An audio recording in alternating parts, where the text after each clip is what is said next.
Vocês vão ouvir o capítulo 4 do livro 2 do livro O Livro dos Espíritos, de Allan Kardec, que foi escrito em 1857. Capítulo 4 da pluralidade das existências. A reencarnação. Pergunta 166. Como pode a alma que não alcançou a perfeição durante a vida corpórea acabar de depurar-se? Resposta dos espíritos: sofrendo a prova de uma nova existência. Item A. Como realiza essa nova existência? Será pela transformação como espírito? Depurando-se, a alma indubitavelmente experimenta uma transformação, mas para isso, necessária lhe é a prova da vida corporal. A alma passa então por muitas existências corporais? Sim, todos contamos muitas existências. Os que dizem o contrário pretendem manter-vos na ignorância em que eles próprios se encontram. Esse o desejo deles. C.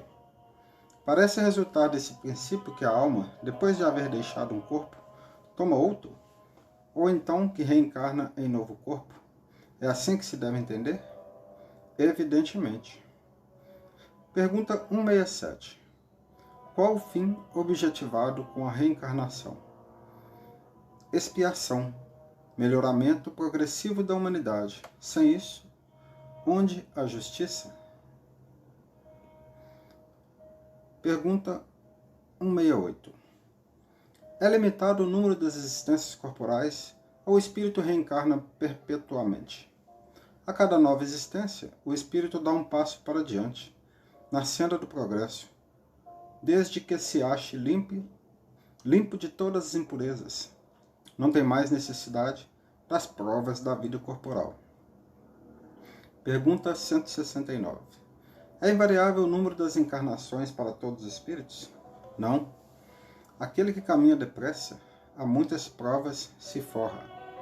Todavia, as encarnações sucessivas são sempre muito numerosas, porquanto o progresso é quase infinito. 170. O que fica sendo o espírito depois de sua última encarnação? Espírito bem-aventurado, puro espírito. Justiça da reencarnação. Pergunta 171. Em que se funda o dogma da reencarnação?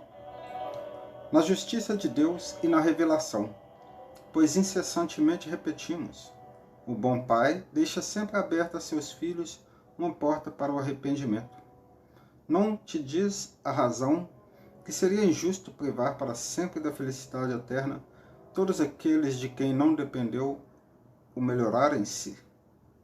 Não são filhos de Deus todos os homens? Só entre os egoístas se encontram a iniquidade, o ódio implacável e os castigos sem remissão.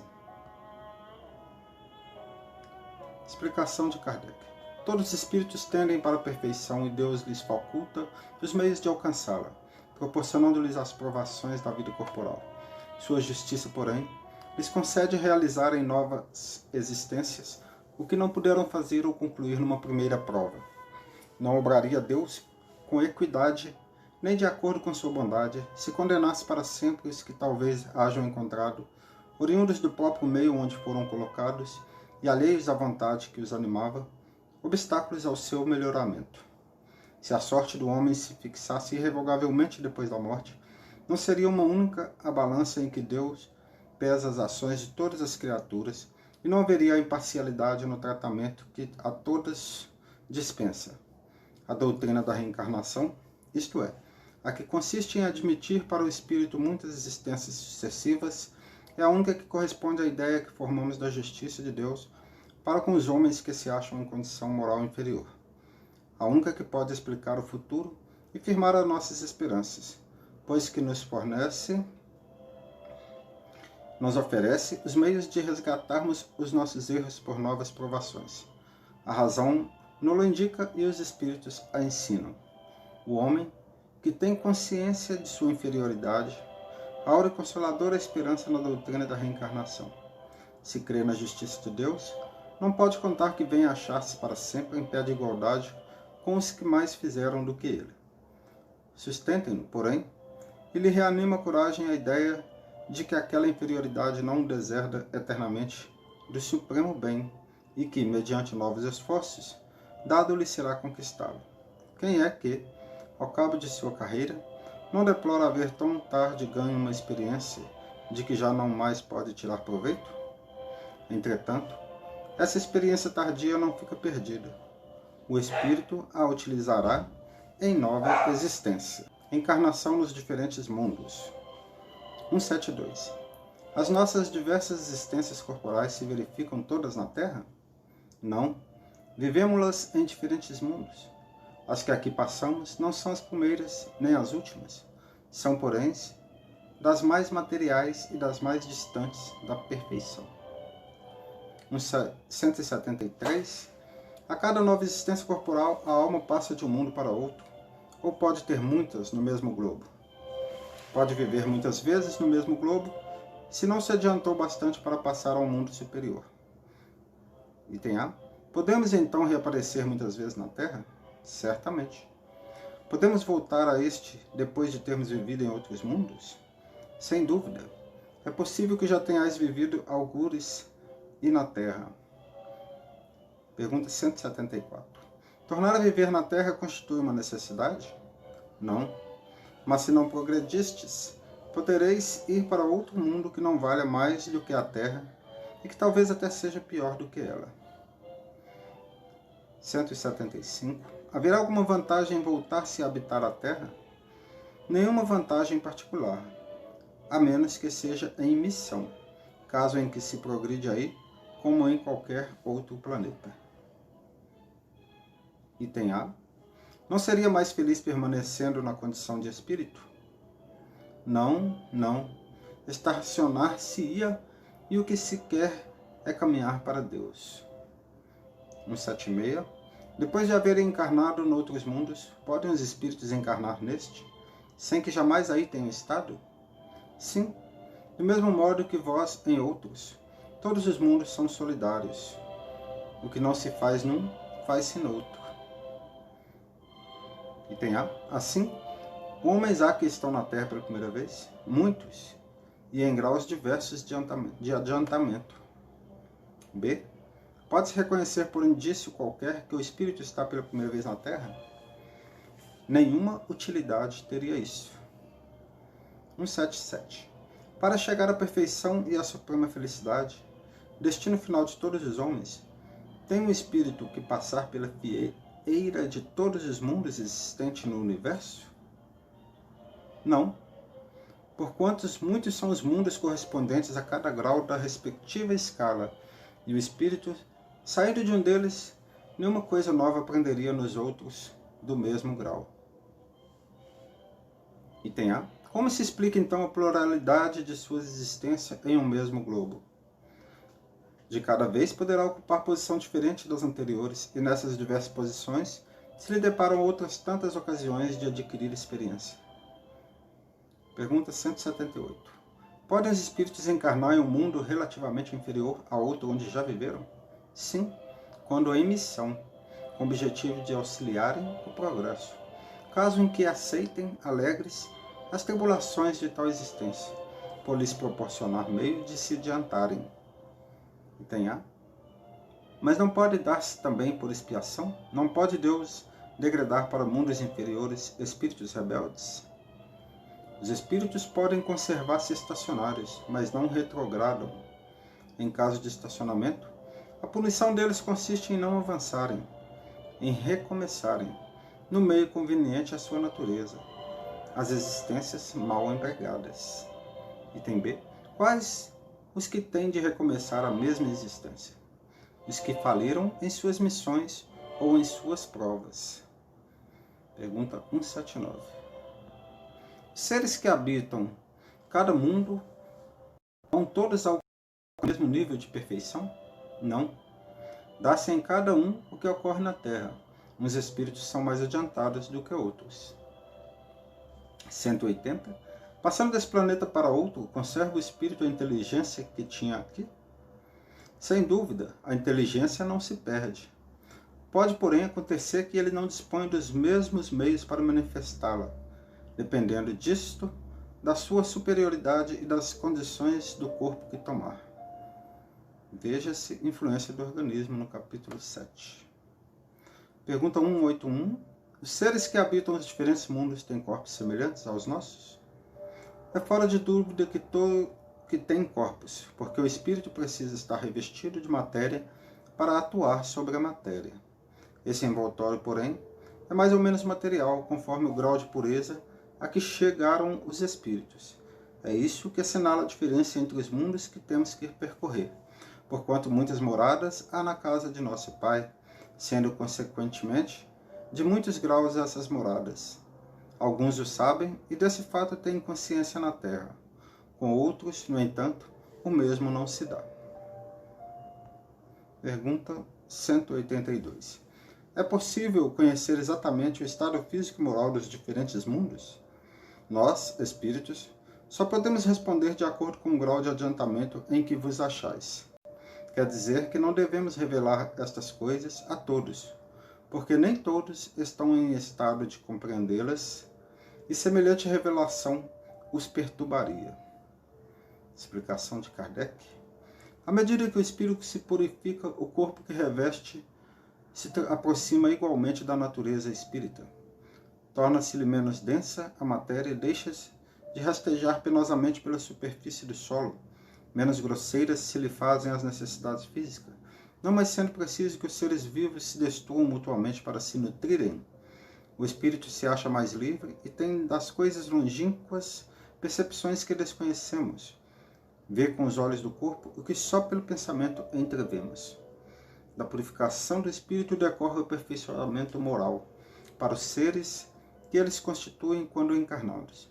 As paixões animais se enfraquecem e o egoísmo cede lugar aos sentimentos da fraternidade. Assim é que, nos mundos superiores ao nosso, desconhecem as guerras, carecendo de objeto os ódios e as discórdias, porque ninguém pensa em causar dano ao seu semelhante. A intuição que seus habitantes têm do futuro, a segurança que uma consciência isenta de remorsos lhe dá, fazem que a morte nenhuma apreensão lhes cause. Encaram-na de frente, sem temor, como simples transformação. A duração da vida nos diferentes mundos parece guardar proporção com o grau de superioridade física e moral de cada um, o que é perfeitamente racional. Quanto menos material o corpo, menos sujeito às vicissitudes que o desorganizam. Quanto mais puro o espírito, menos paixão a miná-lo. É essa ainda uma graça da providência, que desse modo abrevia os sofrimentos. Pergunta 183. Indo de um mundo para o outro, o espírito passa por nova infância? Em toda parte, a infância é uma transição necessária, mas não é, em toda parte, tão obtusa como no vosso mundo. 184. Tem o espírito a faculdade de escolher o mundo onde passe a habitar? Nem sempre. Pode pedir que lhe seja permitido ir para este ou aquele, e pode obtê-lo se o merecer. Porquanto a acessibilidade dos mundos para os espíritos depende do grau de elevação destes. Item A. Se o espírito nada pedir, que é que o determina o mundo em que ele reencarnará? O grau da sua elevação. 185. O estado físico e moral dos seres vivos é perpetuamente o mesmo em cada mundo? Não. Os mundos também estão sujeitos à lei do progresso. Todos começaram, como o vosso, por um estado inferior, e a própria terra sofrerá idêntica transformação. Tornar-se-á um paraíso quando os homens se houverem tornado bons. Explicação de Kardec. É assim que as raças que hoje povoam a terra desaparecerão um dia, substituídas por seres cada vez mais perfeitos, pois que essas novas raças transformadas sucederão às atuais, como essas sucederam às outras, ainda mais grosseiras. Pergunta 186. Haverá mundos onde o espírito, deixando de revestir corpos materiais, só tenha por envoltório o perispírito? Há, e mesmo esse envoltório se torna tão etéreo que para vós é como se não existisse. Esse o estado dos espíritos puros.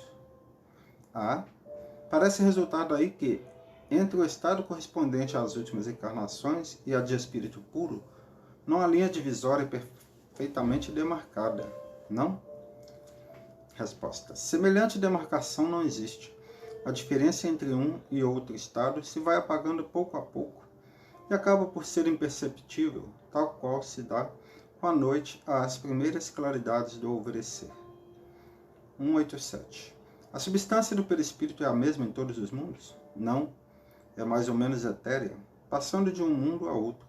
O espírito se reveste da matéria própria desse outro, operando-se, porém, essa mudança com a rapidez do relâmpago. 188. Os espíritos puros habitam mundos especiais ou se acham no espaço universal, sem estar mais ligados a um mundo do que a outros. Habitam certos mundos, mas não lhes ficam presos, como os homens à terra. Podem, melhor do que os outros, estar em toda parte. Transmigrações progressivas. 189. Desde o início de sua formação, goza o espírito da plenitude de suas faculdades? Não, pois que para o espírito, como para o homem, também há infância.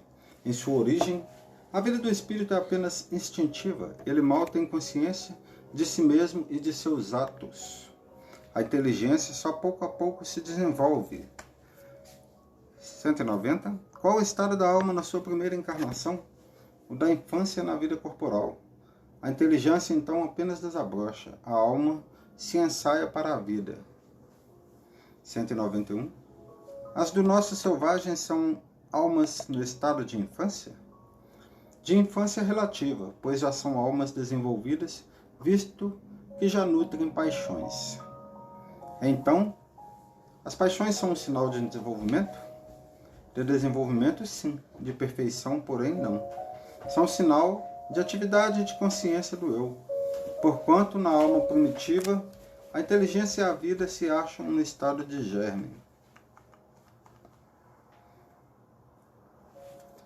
A vida do espírito em seu conjunto apresenta as mesmas fases que observamos na vida corporal.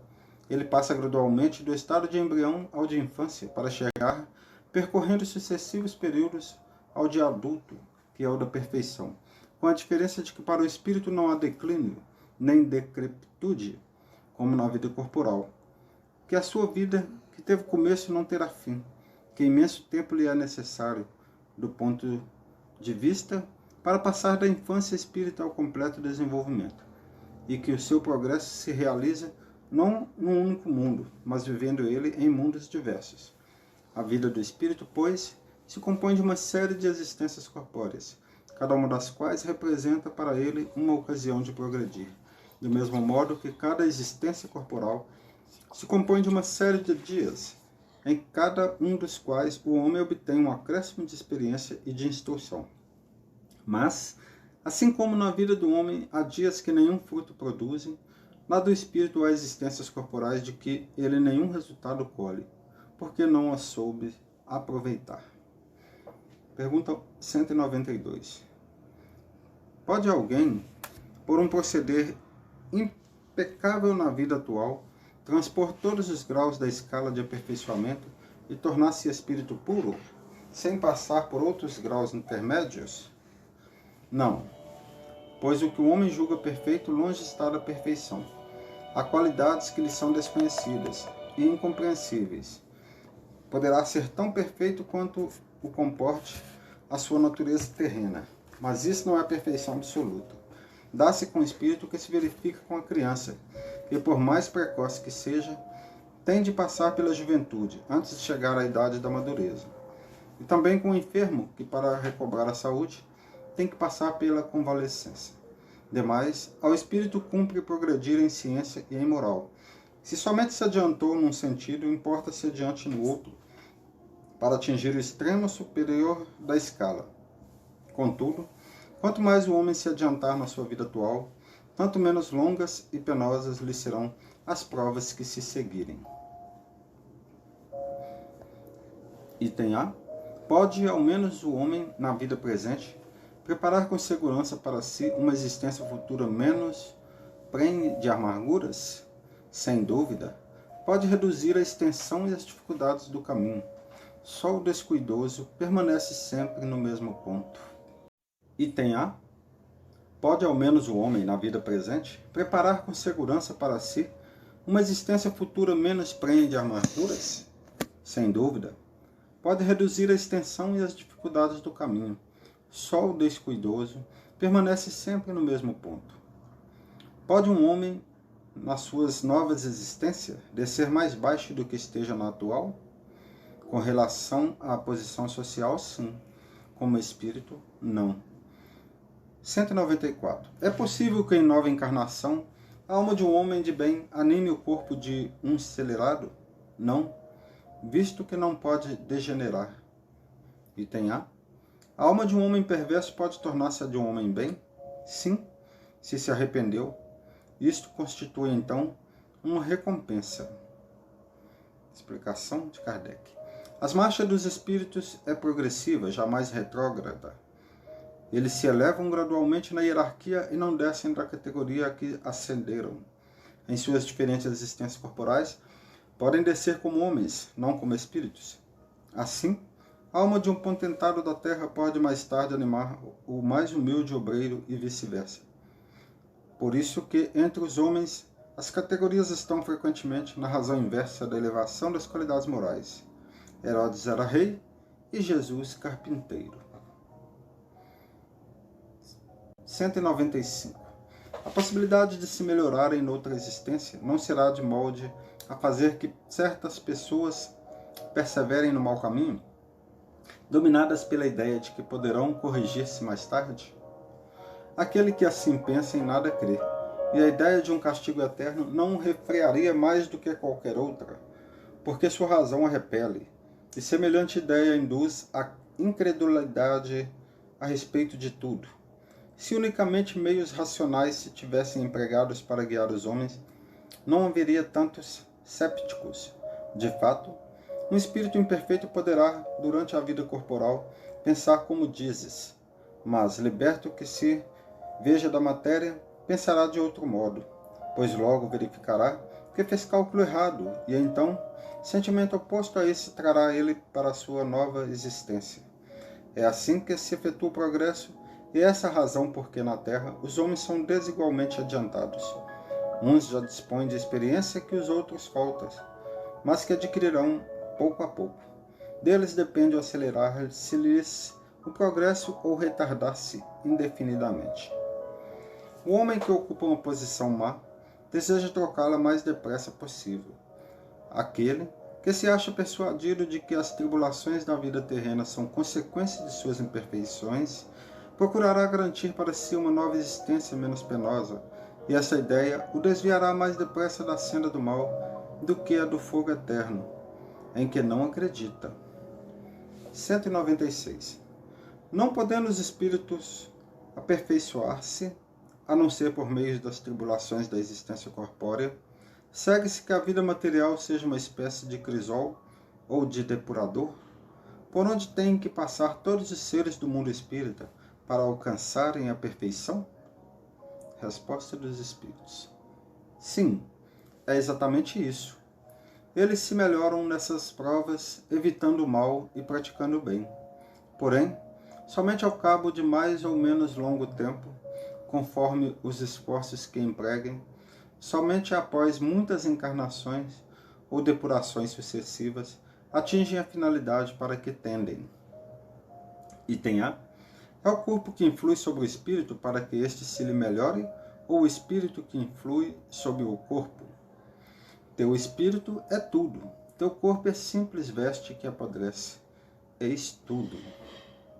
O suco da vida nos oferece um símile material dos diferentes graus de depuração da alma.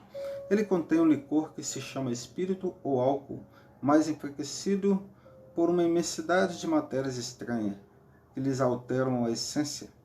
Esta só chega à pureza absoluta depois de múltiplas destilações, em cada uma das quais se despoja de algumas impurezas. O corpo é o alambique em que a alma tem que entrar para se purificar. As matérias estranhas se assemelham ao perispírito, que também se depura, à medida que o espírito se aproxima da perfeição. Sorte das crianças depois da morte. Pergunta 197. Poderá ser tão adiantado quanto o de um adulto o espírito de uma criança que morreu em tenra idade? Algumas vezes o é muito mais, porquanto pode-se dar-se que muito mais já tenha vivido e adquirido maior soma de experiência, sobretudo se progrediu. Item A. Pode então o espírito de uma criança ser mais adiantado que o de seu pai? Isso é muito frequente. Não vedes vós mesmos tão amiudadas vezes na terra? 198. Não tendo podido praticar o mal, o espírito de uma criança que morreu em tenra idade pertence a alguma das categorias superiores? Se não fez o mal, igualmente não fez o bem, e Deus não o isenta das provas que tenha de padecer. Se for um espírito puro, não é pelo fato de ter animado apenas uma criança, mas porque já progredira até a pureza.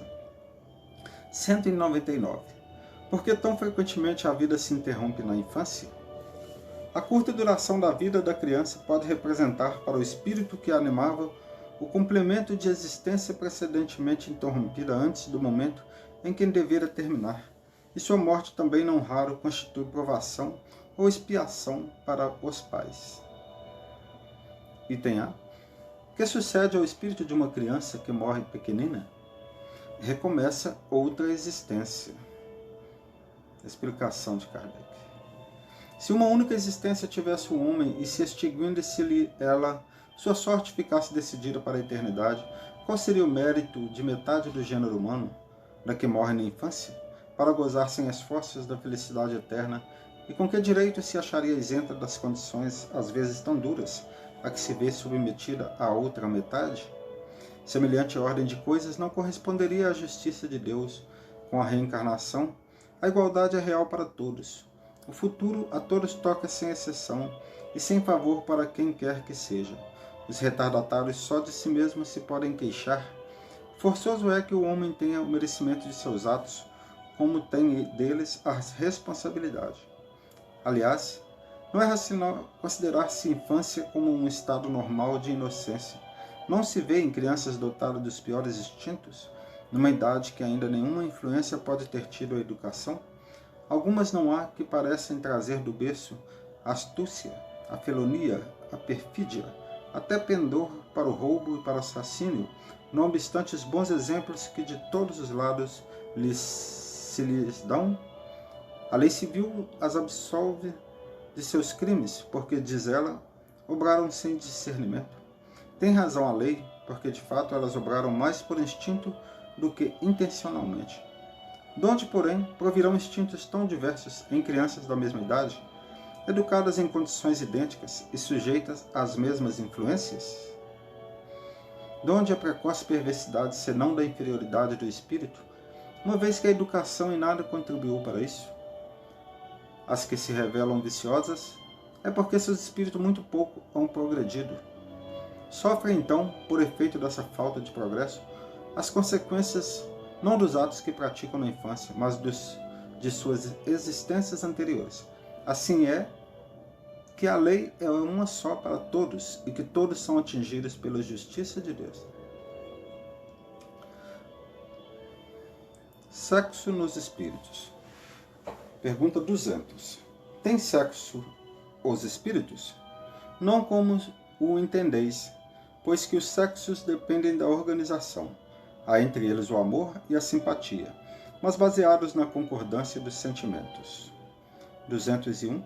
Em nova existência, pode o espírito que animou o corpo de um homem animar o de uma mulher e vice-versa? De certo, são os mesmos os espíritos que animam os homens e as mulheres. 202. Quando errante, que prefere o espírito? Encarnar no corpo de um homem ou no de uma mulher? Isso pouco lhe importa. O que o guia na escolha são as provas por que haja de passar. Explicação de Kardec. Os espíritos encarnam como homens ou como mulheres porque não têm sexo, visto que lhes cumpre progredir em tudo, cada sexo como cada posição social, lhes proporciona provações e deveres especiais, e com isso, enseja de ganharem experiência. Aquele que só como homem encarnasse, só saberia o que sabem os homens. parentesco, filiação. 203. Transmitem os pais aos filhos uma parcela de suas almas, ou se limitam a lhes dar a vida animal, a que mais tarde outra alma vem adicionar a vida moral. Dão-lhes apenas a vida animal, pois que a alma é indivisível. Um pai obtuso pode ter filhos inteligentes e vice-versa. Pergunta 204. Uma vez que temos tido muitas existências, a nossa parentela vai além da que a existência atual nos criou? Não pode ser de outra maneira. A sucessão das existências corporais estabelece entre os espíritos ligações que remontam às vossas existências anteriores. Daí, muitas vezes, a simpatia que vem a existir entre vós e certos espíritos que vos parecem estranhos. 205. A algumas pessoas, a doutrina da reencarnação se afigura destruidora dos laços de família. Como fazê-los anteriores à existência atual? Ela os distende, não os destrói.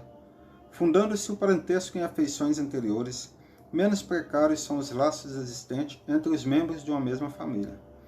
Essa doutrina amplia os deveres da fraternidade, porquanto no vosso vizinho ou no vosso servo pode achar-se um espírito a quem tenhais estado presos pelos laços da consanguinidade. Item A. Ela, no entanto, diminui a importância que alguns dão à genealogia, visto que qualquer pode ter tido por pai um espírito que haja pertencido a outra raça, ou que haja vivido em condição muito diversa? É exato, mas essa importância assenta no orgulho. Os títulos, a categoria social, a riqueza, eis o que esses tais veneram nos seus antepassados. Que curaria de contar com um ascendente, honrado sapateiro, orgulhar-se-ia de descender de um gentil homem devasso. Digam, porém, o que disserem, ou façam o que quiserem, não obstarão a que as coisas sejam como são, que não foi consultando-lhes a vaidade que Deus formulou as leis da natureza. Pergunta 206. Para haver filiação entre os espíritos dos descendentes de qualquer família, seguir-se-á que o oculto dos avoengos seja ridículo? De modo nenhum. Todo homem deve considerar-se ditoso por pertencer a uma família em que encarnaram espíritos elevados.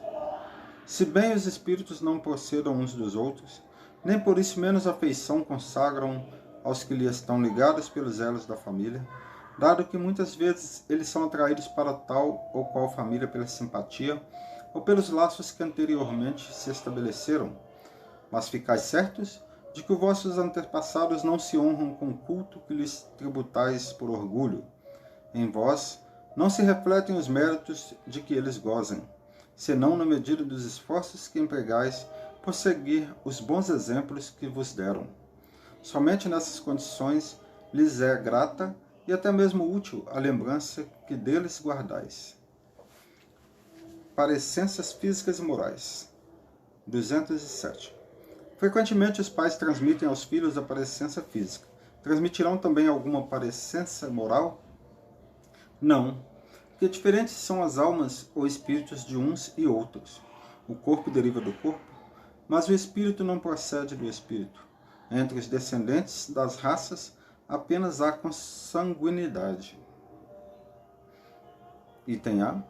De onde se originam as parecências morais que costumam haver entre pais e filhos? É que uns e outros são espíritos simpáticos, que reciprocamente se atraíram pela analogia dos pendores. Pergunta 208. Nenhuma influência exercem os espíritos dos pais sobre o filho depois do nascimento deste? Ao contrário, bem grande influência exercem. Conforme já dissemos, os espíritos têm que contribuir para o progresso um dos outros. Pois bem, os espíritos dos pais têm por missão desenvolver o de seus filhos pela educação. Constitui-lhes isso uma tarefa.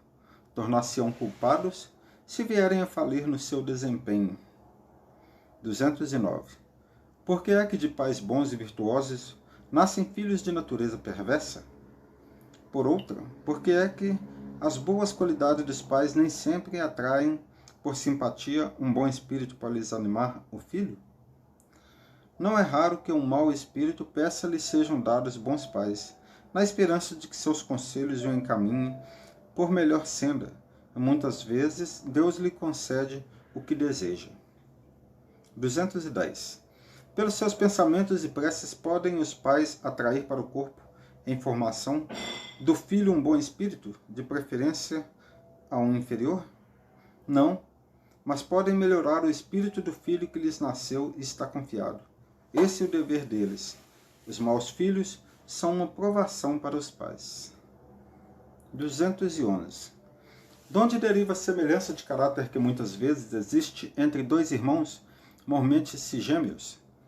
São espíritos simpáticos que se aproximam por analogia de sentimentos e se sentem felizes por estarem juntos. 212.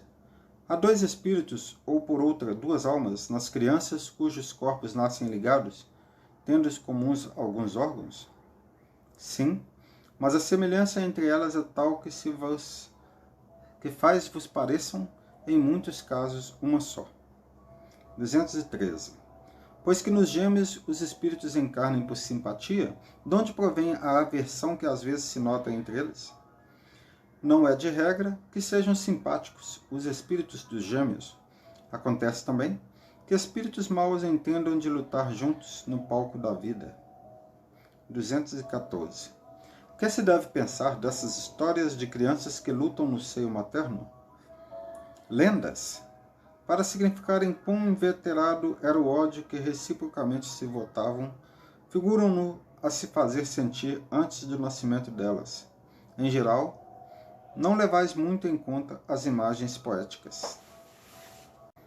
O que é que dá origem ao caráter distintivo que se nota em cada povo? Também os espíritos se grupam em famílias, formando-as pela analogia de seus pendores mais ou menos puros, conforme a elevação que tenham alcançado. Pois bem, um povo é uma grande família formada pela reunião de espíritos simpáticos. Na tendência que apresentam os membros dessas famílias para se unirem é que está a origem da semelhança, que, existida entre os indivíduos, constitui o caráter distintivo de cada povo. Julga-se que espíritos bons e humanitários procurem, para nele encarnar, um povo rude e grosseiro? Não. Os espíritos simpatizam com as coletividades, como simpatizam com os indivíduos. Naquelas em cujo seio se encontram, eles se acham no meio que lhe é próprio. 216. Em suas novas existências conservará o espírito traços do caráter moral de suas existências anteriores? Isso pode dar-se, mas melhorando-se, ele muda. Pode também acontecer que sua posição social venha a ser outra. Se de senhor passa a escravo, inteiramente diversos serão seus gostos e dificilmente o reconheceríeis.